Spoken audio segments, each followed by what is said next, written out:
afternoon, everybody. Good to see all of you. Happy Friday. The President looks forward to embarking on his historic return to the Middle East, visiting Saudi Arabia, Qatar, and the United Arab Emirates next week, where he will focus on strengthening ties between our nations. 8 years ago, President Trump's first trip was to this same region of the world, where he introduced his bold peace through strength foreign policy strategy. On that trip, the President laid out his goal of eradicating terrorism and extremism in the region, which he successfully accomplished over the course of his administration with the total defeat of ISIS and the historic signing of the Abraham Accords. Now, 8 years later, President Trump will return to re-emphasize his continued vision for a proud, prosperous, and successful Middle East, where the United States and Middle Eastern nations are in cooperative relationships, and where extremism is defeated in place of commerce and cultural exchanges.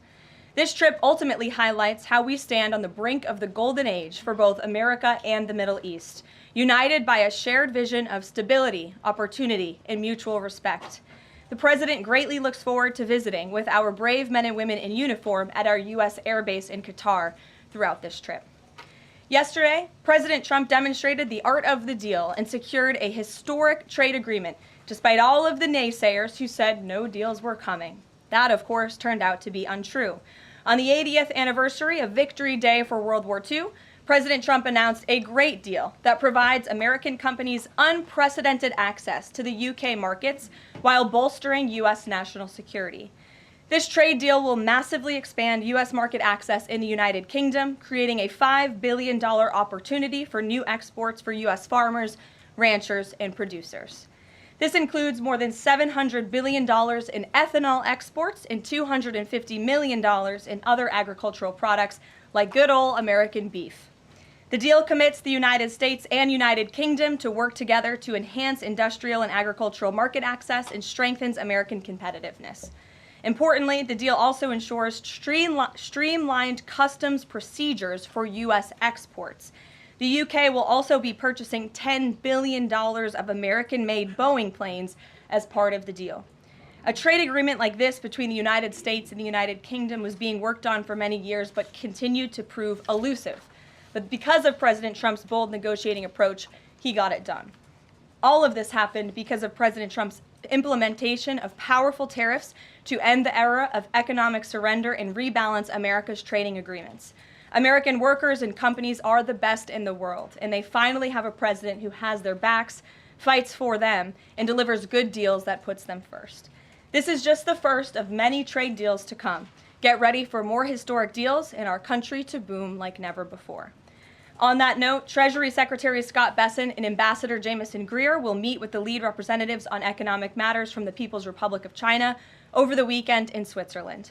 As President Trump has said, the United States and China have been talking for some time over the course of the administration, and now teams from both countries will meet in person to continue discussions. You can be certain that President Trump and his trade team will ensure we work to achieve the best deal possible for America.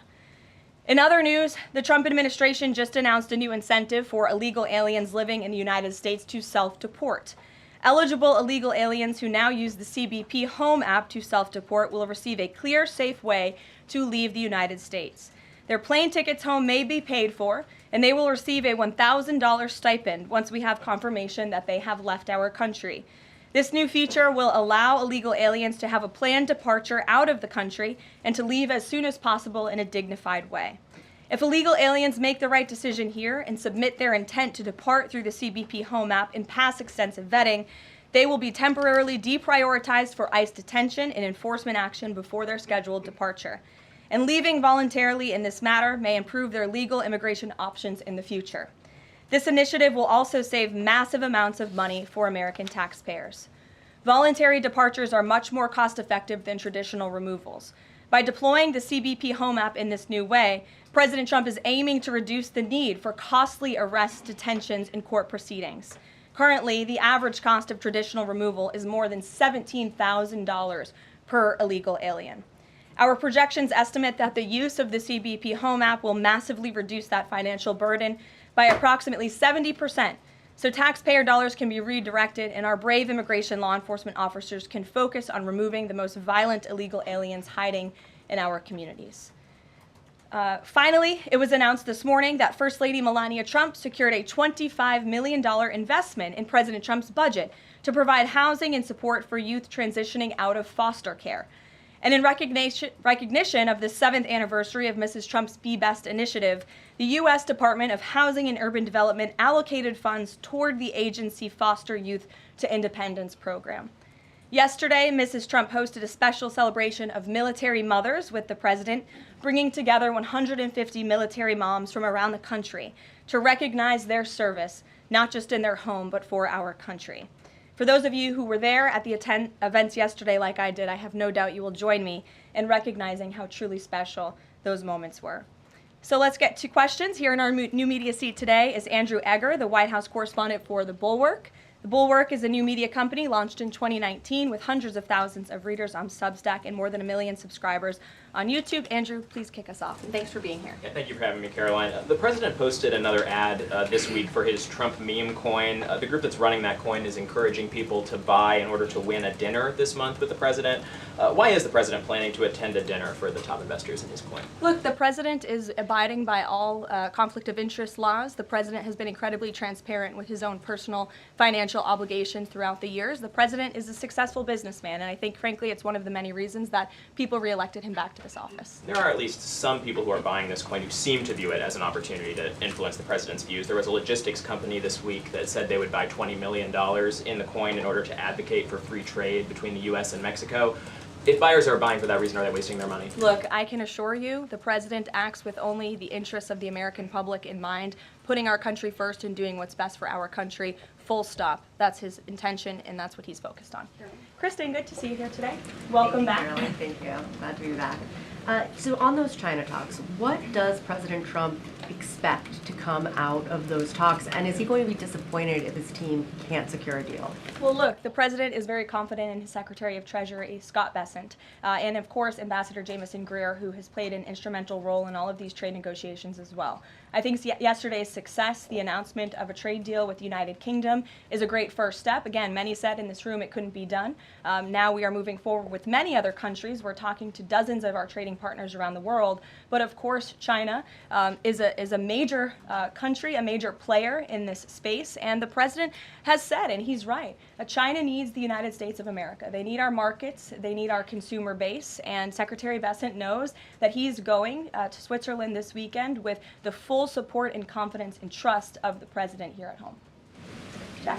Thanks very much, Caroline. 2 questions. First, can you give us an update on U.S. efforts to mediate or have an impact on the conflict between India and Pakistan? Sure, I absolutely can. This is something that the Secretary of State and, of course, now our National Security Advisor as well, Marco Rubio, has been very much involved in. The president has expressed he wants to see this de-escalate as quickly as possible. He understands these are 2 countries that have been at odds with one another for decades, long before President Trump was here in the Oval Office. However, he has good relationships with the leaders of both countries, and the Secretary of State, Marco Rubio, I spoke to him just yesterday. He has been in constant communication with the leaders of both countries trying to bring this conflict to an end. Just one other question. Yesterday, we saw the news of the new Pope.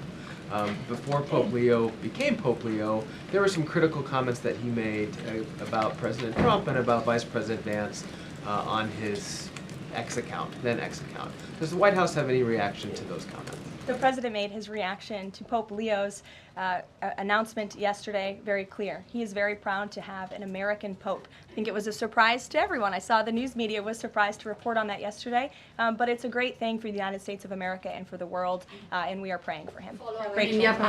Thanks, Caroline. The president has been pretty firm on keeping these 145% tariffs in place on Chinese imports. Today, via Truth Social, he said that he'd be possibly open to lowering those to 80%.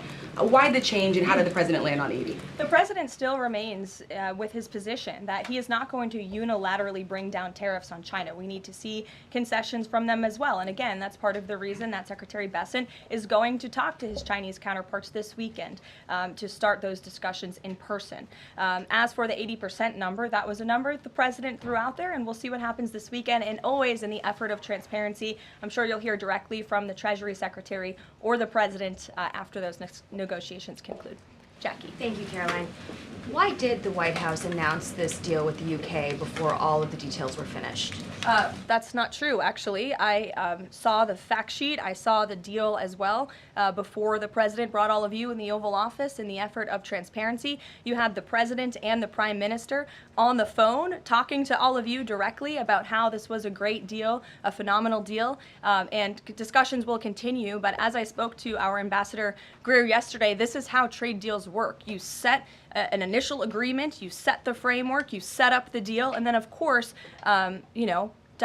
T's have to be crossed and I's have to be dotted, but this deal is a good deal, and the numbers are determined, and all of the market access that I just discussed will remain. Does that mean that the 10% baseline is going to still be there at the end when all of the other details are ironed out? The president is committed to the 10% baseline tariff, not just for the United Kingdom, but for his trade negotiations with all other countries as well. Permanently, even after the deals are done, like that is going to remain. The president is determined to continue with that 10% baseline tariff. I just spoke to him about it earlier. Stephen. Thank you, Caroline. I'd like to ask about New York and about a personnel matter. On New York, the mayor, Eric Adams, is here today. Could you tell us anything more about the visit, who initiated it, what they're talking about? And also, is there any comment from the White House on the air traffic control issues in Newark? All I will say on Mayor Eric Adams is that he requested a meeting with the president, and the president was willing to take it. If the president wishes to discuss his private meeting afterwards, I will let him do that himself. Yes, I'm glad you asked about the FAA. There was a glitch in the system this morning, especially at Newark Airport, as you all know. I spoke to the Department of Transportation. That glitch was caused by the same telecoms and software issues that were raised last week. Everything went back online after the brief outage, and there was no operational impact. DOT and the FAA are working to address this technical issue tonight to prevent further outages, as well as install new fiber from Newark Airport to Philadelphia. And the goal is to have the totality of this work done by the end of the summer. I want to add that this outage at Newark Airport speaks to why the Secretary of Transportation yesterday made a massive announcement in investing in our aviation safety and our telecom system. There's a 4-part infrastructure plan that was released by the Secretary of Transportation yesterday to improve communication, surveillance, automation, and their facilities. They want to replace the antiquated telecom systems with new fiber, wireless, and satellite technologies, replace more than 600 radars, which have gone way past their life cycle, and address runway safety. They want to build 6 new air traffic control centers for the first time since the 1960s and replace towers as well. They want to implement new modern hardware and software for all traffic facilities to create a common platform system throughout the towers. These are much needed changes. This is a very bold plan by the Department of Transportation. I think it's unfortunate that the previous administration sat in their hands and did nothing, but how grateful we are that we have a Department of Transportation and a secretary and a president who's willing to take bold action and change. The personnel matter, Caroline, could I ask? Thanks, Caroline. Just going back to India, Pakistan, can we expect President Trump to get in touch personally with the leaders of those countries to try and de-escalate this situation? If and when that happens, we will certainly let you know. Natalie. Thanks, Caroline. Sure. I have a question about the Middle East trip. Will any of the president's family members, like including Don Jr., Eric, or Jared Kushner, be joining him on the trip? I am not tracking any of the president's family members joining us at this time, but of course, the first family is welcome to come. I hope they would. They're great people, great to be around, but I'm not tracking them on the manifest. And given that you noted he is a successful businessman, do you know if the president has any plans to meet with any of the folks involved with any of the family businesses over there, or see any of the sites that are going to be Not to my knowledge, and let me just get to the premise of your question that both of you have raised. I think it's frankly ridiculous that anyone in this room would even suggest that President Trump is doing anything for his own benefit. He left a life of luxury and a life of running a very successful real estate empire for public service, not just once, but twice. And again, the American public reelected him back to this White House because they trust he acts in the best interests of our country and putting the American public first. This is a president who has actually lost money for being president of the United States. I don't remember these same type of questions being asked of my predecessor about a career politician who was clearly profiting off of this office. That is not what President Trump does, and this White House holds ourselves to the highest of ethical standards. Phil. Thank you. There's this Reuters report that the U.S. is in talks with Israel about an American-led post-war administration in Gaza. Is that accurate? Are these talks ongoing?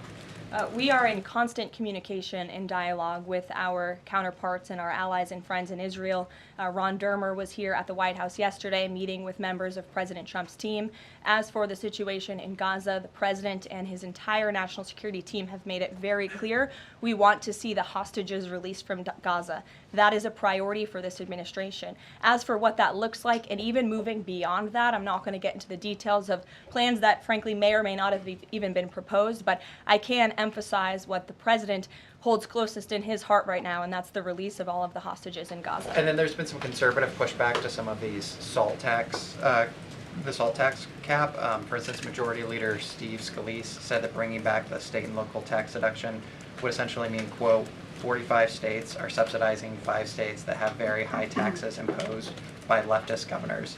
Is he wrong? Is it fair to ask red Indiana to bail out blue New York? Well, look, this is an ongoing discussion on the Hill. There's a lot of disagreement on Capitol Hill right now about the salt tax proposal, and we will let them work it out. As for the tax provisions in the reconciliation bill, the priorities of this president, he has made them incredibly clear. No tax on tips for our hardworking service workers, no tax on Social Security for our well-deserving seniors who have worked their whole lives to pay into this system, no tax on overtime for hardworking Americans as well, and there's a plethora of other priorities the president wants to see in this bill. Anyone who opposes this bill will be opposing the largest tax cut in American history. They will be voting to raise taxes by the tune of $4 trillion on the middle class of this country, and we look forward to holding them accountable for that. Everyone on Capitol Hill on both sides of the aisle should be supportive of the president's tax priorities. Follow up on that? Go ahead. Sure. Go ahead, and then I'll go to your follow-up. Thanks, Caroline. I want to follow up on the Truth Social post. So the president's saying 80% tariffs could come down. Just an announcement would be enough to lower those tariffs? Is that what he's looking for from the Chinese concessions? Well, that's not what the president said. He said that an 80% number may sound good to him, but again, he's in constant contact with our Secretary of Treasury, who will be leading these negotiations this weekend. And historically, the Chinese have made the meeting itself a win. What does a win look like out of these meetings for the president this weekend? A good deal for the American worker and the American people. Go ahead. Thanks, Caroline. Yeah, back to the reconciliation bill. Can you just clarify the president's position, though, a little bit specifically on the tax issue? Because in his Truth Social post, he said this morning that he would accept even a tiny tax increase for the rich, but then says Republicans probably shouldn't do it, but I'm okay if they do it. So what is it that he wants? Does he want them to increase the tax rates? The president wants tax cuts, the largest tax cuts in history. He wants to extend his historic tax cuts from 2017, and he wants to see all of the other tax priorities that I just laid out for you included in this bill as well. As for the policy proposal you're talking about, the president has said he himself personally would not mind paying a little bit more to help the poor and the middle class and the working class in this country. I think, frankly, that's a very honorable position. But again, these negotiations are ongoing on Capitol Hill, and the president will weigh in when he feels necessary. Encourage them to have a higher bracket for top earners? The president has made his personal position on this matter clear. Michael. The president's in constant communication with leaders on the Hill. Ahead of the president's trip to the Middle East, he's mentioned he wants to rename the Persian Gulf the Gulf of Arabia. Iran is now saying that doing so will bring the wrath of all Iranians. Can you talk about the support that the Gulf of Arabia has in the region and why this is important to the president? Well, first of all, the president has said he hasn't made a determination yet. That was in the news that you guys all asked him about it, and he said he wasn't quite sure. So he hasn't made a definitive decision on that yet. And secondly, Caroline, the president has shown support for South African refugees that are coming to the United States next week. Can you talk about what these refugees are fleeing and why this is a priority for the administration? Well, the president has actually signed an executive order on that matter. My office can get it back to you, Michael. But this group in South Africa has faced racial persecution. In fact, the government there has vowed to take away their farmland that they own. And so the president has talked significantly about this. As for further details on refugee claims and asylum claims, I would defer you to the State Department. Can I follow up on that? Go ahead. No, in front of you. Thanks, sorry. Sure. Thanks, Caroline. Does the administration have any response to the news today that a federal judge has ordered the immediate release of Ramesa Ozturk from detention, and particularly his comments that the government submitted no evidence other than an op-ed that Ozturk wrote last year? I will have to check in with the Department of Homeland Security on that particular case, but I think our overall feeling, we've made quite clear that lower level judges should not be dictating the foreign policy of the United States, and we absolutely believe that the President and the Department of Homeland Security are well within their legal rights to deport illegal immigrants. As for visa revocations, the Secretary of State has the right to do that as well. It is a privilege, not a right, to come to this country on a visa. But I'll check in on the specific case. My office will get you details. Sure. Caroline, yesterday the administration appears to have started dismantling the Consumer Product Safety Commission. This is the federal agency, an independent one that does recalls and is responsible for product safety. Does the administration not believe that it's important, to keep toys and cribs? I mean, you're a young mom, off of the product of the market. It's a federal agency within which branch? It's the executive branch. Who's the head of the executive branch? The President of the United States. Created by Congress. He has the right to fire people within the executive branch. It's a pretty simple answer. Francesca. Thanks. One foreign policy one and then a domestic policy thing if I could. As far as the president's trip goes next week, is he planning to meet with the FIFA president in either Saudi Arabia or Qatar? And if so, could you give us some more details about that? The president has quite a few meetings with many people when he is there. We can certainly check at the itinerary and let you know if the FIFA president will be there next week. Frankly, I'm not quite sure, but we can certainly get you an answer. As you know, the president attended a FIFA task force meeting at the White House this week. And on the domestic front, could you explain why the FEMA administrator was removed from his position this week? Look, this is a personnel matter in regards to the Department of Homeland Security, but my understanding is that this individual testified saying something that was contrary to what the president believes and the goals of this administration in regards to FEMA policy. And so, of course, we want to make sure that people in every position are advancing the administration's goals. But as for specifics, I defer you to the Department of Homeland Security. We leave it up to our great cabinet secretaries when it comes to personnel matters. Sure, in the back. Thank you. Aid hasn't gone into Gaza in 10 weeks. Israel says that this is a policy to pressure Hamas in the negotiations, in the ceasefire negotiations. Is this a policy that this administration supports? The president answered this week. He said that he wants to ensure that aid can get into Gaza, but we have to do it in a responsible way to ensure it doesn't end up in the hands of terrorists. So this is something the administration is actively working on, and when we have a policy to announce on this definitively, we can certainly let you know. Can you talk about this effort for the U.S. to take over the distribution of aid in Gaza, to exclude Israel, but also international organizations said this effort militarizes aid? I would reject that characterization by whatever groups you are citing. Kelly. Caroline, thank you. I want to get back to the First Lady Melania Trump dealing with foster children. That's an important component in American life to see what happens to the future of our children, particularly in foster care. Can you explain the significance of this development between the First Lady and the housing and urban development? Yes, absolutely. It's millions of dollars that will go into a program that helps these children transition out of foster care to have productive and positive lives. And I'd like to share a personal story since you asked if I may. I hope the First Lady won't mind. I was at an event in Florida last year, and I was approached by a gentleman who was a foster dad, and he had taken in, I think it was 6 or 7 foster children. And he spoke to me. He had recognized me in my work for President Trump's campaign at the time. And the little boy who was with him talked about the personal relationship that he had with First Lady Melania Trump. And the conversation she had with him and how she really encouraged him to be the best that he could be during her first term here at the White House, and how even after she and President Trump left the White House, she kept in very close touch with this young foster child. It was a touching moment that I will never forget, and it speaks to the heart of this First Lady and the great work that she is doing for foster children. And this is certainly a very big announcement that I know our Secretary of Housing and Urban Development is in particular very excited about, and we can certainly get you all the details on that program. John. Thanks a lot, Caroline. I want to ask you about the trade deal that the President announced yesterday with the UK as it relates to the auto sector. Sure. The trade group that represents the big three here in the U.S.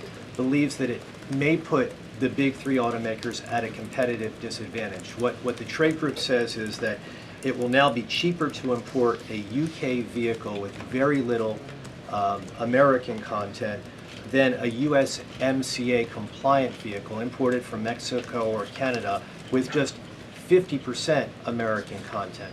What's your response to that criticism coming from this trade group?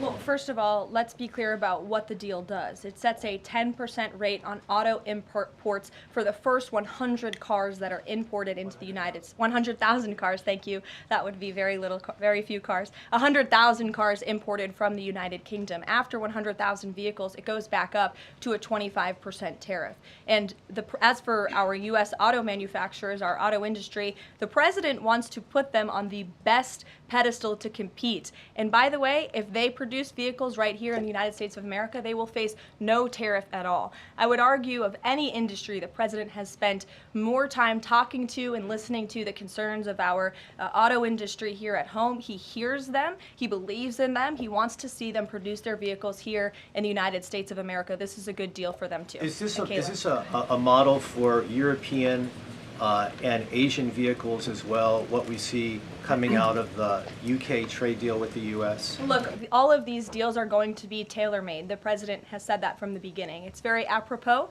that the first trade deal was announced between the United States and the United Kingdom, one of our oldest and greatest allies, but each country has unique concerns and challenges in terms of American industry. We need to open up markets in every single country, and obviously the needs are unique, so our trade team is looking at each country and the advantages that we can pursue for American industries and American workers.